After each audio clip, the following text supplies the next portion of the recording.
مینوالو دې وخت کې زه پالس علاقه کې شیراکوټ یو ځای دی دا د انډس کوهستان علاقه ده موږ مېلمانه شو دلته محبوب الله جان صاحب زموږ چې کوم ملګری دی هغه راوستو نو څنګه چې ما تاسو ته وویل د دې خلکو ډېر ښکلي رواجونه دي او ډېر مزېدار خوراکونه دي مېلمه ته خو دوی بغیر د غوښې او د کورنو غوړو له بل څه ورکوي نه ما چرګ ولیده نه ما پیپسي ولیده او بس دغه خوراکي ساده خوراکي او ډېر خوند کوي لکه ناشته کې هم کورني غوړي به او دا اوس یو تاسو ته جومات کې مونږ یو دغه ښایو یو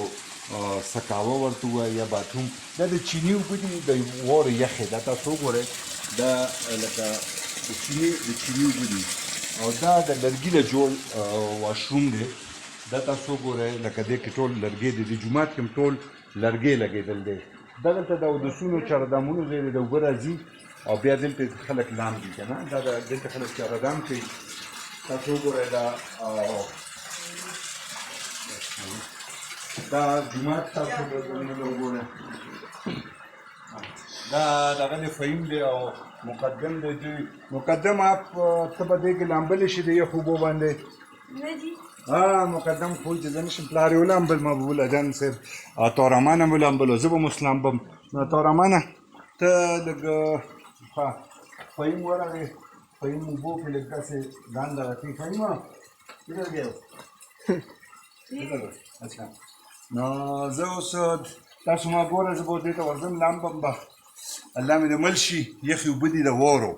او دا واورې په دې غرونو باندې هم خو لږ ښکاري تاسو ته نو ښکاره به شي دا په دې ګرد چاپېره دا علاقه چې دا نو دا د شیراکوټ پالس علاقه ده او زه ورغلم په دې یخو اوبو بسم الله الرحمن الرحیم زه چې ما په دې تونه غوندې دا سکاوه چې ده جومات کې دا باتروم دی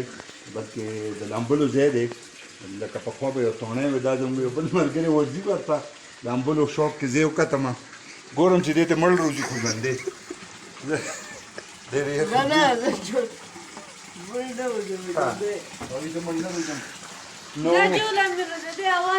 حاجی دا و شیراکوټ پالس کې جومات کې د لامبلو ځای ډېر زیات خوند یې وکړو او تاسو هم راشئ لارې ډېرې خرابې دي خو ریفرنس باندې راشئ نو ښکلی ځای دی او آباد او خوشحاله اوسئ